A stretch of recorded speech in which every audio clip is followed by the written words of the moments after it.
Children, today I will explain you the remaining part of lesson 3. बच्चों, आज मैं आपको लेसन 3 का रिमेनिंग पार्ट यानी बचा हुआ भाग समझाऊंगी। कल के वीडियो में, प्रीवियस वीडियो में हमने समझा था लेसन 3 के बारे में, एक प्रिंस के बारे में, जो कि लेसन था जिसमें प्रिंस जो होता है वह न तो कुछ खाता है न ही कुछ पीता है, सिर्फ़ और सिर्फ एक जगह बैठा रहता है, कुछ भी काम नहीं करता है। जो क्वीन रहती है यानी जो प्रिंस की मदर रहती है वो उसके लिए बहुत परेशान रहती है, वरीड रहती है उसके लिए, और वो उसके लिए डॉक्टर के पास जाती है। डॉक्टर को वह पूरी बात प्रिंस की बताती है कि ना तो ये कुछ खाना पसंद करता है ना ही ये कुछ पीना पसंद करता है। तो उसके बाद डॉक्टर उस क्वीन को एक फार्मर की कॉटेज में लेके जाते हैं, यानी एक किसान की कुटिया में लेके जाते हैं, झोपड़ी में लेके जाते हैं। वहाँ पे जब वो उस झोपड़ी में एंटर करती है, क्वीन रानी जब उस झोपड़ी में प्रवेश करती है, उसके बाद क्या होता है वो हम आज समझेंगे। The queen saw 2 young boys and girls sitting on a mattress। जब झोपड़ी में रानी ने एंटर किया, प्रवेश किया, तो वह अंदर क्या देखती है। रानी ने देखा कि 2 यंग लड़के यानी 2 जवान लड़के और लड़कियां कहाँ बैठी हुई थी, मैट्रेस पर बैठी हुई थी, गद्दी पर बैठी हुई थी। मैट्रेस यानी होता है गद्दी या गादी। They were eating plain slices of bread with a cup of milk. वे एक कप दूध के साथ ब्रेड की प्लेन स्लाइस खा रहे थे। प्लेन स्लाइसेस ऑफ ब्रेड यानी ब्रेड के टुकड़े जो कि प्लेन, न तो उस पर कुछ बटर था न कुछ जैम था, कुछ भी नहीं था, सिंपल सी ब्रेड की स्लाइस वे दूध के साथ खा रहे थे। The slices did not have any butter on them. Slices के ऊपर किसी तरह का कोई बटर नहीं था। The queen was amazed. रानी चकित थी या रानी हैरान थी। She asked the farmer. रानी ने फार्मर से पूछा, रानी ने किसान से पूछा, what have you flavoured the milk with. तुमने इस दूध के साथ क्या विशिष्ट स्वाद डाला है। फ्लेवर का मतलब मैंने आपको बताया था, वर्ड मीनिंग पढ़ाए थे जब, कि फ्लेवर का मतलब होता है कोई विशिष्ट स्वाद डालना किसी चीज़ में। कोई पेय पदार्थ भी हो सकता है और कोई खाने की चीज़ भी हो सकती है। तो रानी फार्मर से पूछती है कि तुमने इस दूध में कौन सा फ्लेवर डाला है, यानी किस फ्लेवर का यह दूध है, क्या विशिष्ट स्वाद है इस दूध का। The farmer smiled and said. किसान मुस्कुराया और उसने कहा, my wife has added only 2 flavours. मेरी पत्नी इसमें सिर्फ 2 फ्लेवर ऐड करती है, यानी 2 विशिष्ट स्वाद डालती है। कौन कौन से हैं वे 2 स्वाद। The flavours of hard work and joy. वे विशिष्ट स्वाद हैं, एक तो हार्डवर्क यानी कड़ा परिश्रम, कठिन मेहनत, और एक है जॉय, जॉय यानी आनंद। ये 2 फ्लेवर मेरी पत्नी ऐड करती है हमारे भोजन में, हमारे खाने में।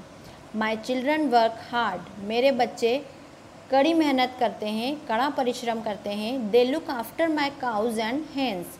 वे मेरी गायों की, काउज यानी गाय और हैंस यानी मुर्गियाँ, वे मेरी गायों की और मुर्गियों की देखभाल करते हैं। They also help their mother in the kitchen. वे अपनी माता जी की या वे अपनी मम्मी की किचन में भी मदद करते हैं, यानी रसोई के काम में भी, रसोई घर के काम में भी उसकी मदद करते हैं। They enjoy their work.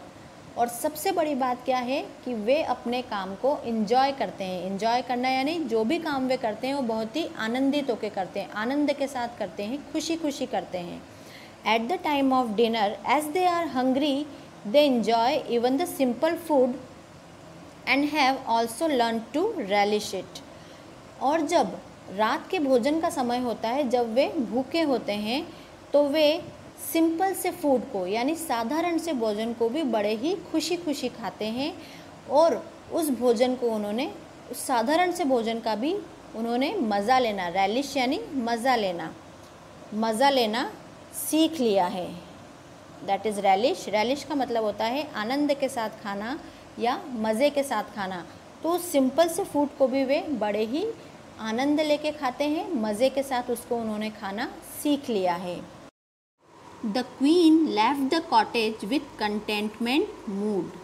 रानी ने जब झोपड़ी छोड़ी या कुटिया को छोड़ा तो किसके साथ छोड़ा? एक संतुष्टि के साथ छोड़ा। कंटेंटमेंट यानी संतोष या संतुष्टि, कंटेंटमेंट मूड यानी संतोषजनक मन के साथ या संतुष्टि के साथ रानी ने वह झोपड़ी छोड़ी या वह झोपड़ी से निकली। She now knew why her son didn't like food. वह अब जान गई थी कि उसका बेटा भोजन को पसंद क्यों नहीं करता है, वह भोजन खाना पसंद क्यों नहीं करता है। क्यों नहीं करता था प्रिंस किसी भी तरह का खाना या पीना पसंद? क्यों? क्योंकि वह कुछ भी काम नहीं करता था, पूरा दिन सिर्फ और सिर्फ बैठा रहता था, इसलिए वह किसी भी तरह का हार्ड वर्क नहीं करता था। इसलिए उसको अपने भोजन में ना तो इन्जॉय ही नहीं आता था भोजन करने का। उसको कितनी ही टेस्टी चीज़, कितना ही टेस्टी फूड उसके सामने रखा हो, वह उसे इन्जॉय ही नहीं कर पाता था, क्योंकि वह ना तो फिज़िकली कुछ काम करता था, ना ही वह मेंटली कुछ काम करता था। So the moral of this lesson is that is there is no substitute for hard work. Hard work का कोई भी सब्सटीट्यूट नहीं होता है। सब्सटीट्यूट का मतलब होता है विकल्प। हार्ड वर्क का कोई विकल्प नहीं होता है, कड़ी मेहनत का कोई विकल्प नहीं होता। जब हम हार्ड वर्क करते हैं तो हमें सिंपल से फूड को भी हम बड़े ही इंजॉय के साथ खाएंगे। और जब हम फिज़िकली या मेंटली हार्ड वर्क करते हैं तब हमें भूख लगेगी तो हमें साधारण भोजन भी बहुत ही टेस्टी लगेगा, साधारण सा फूड भी हमें टेस्टी लगेगा।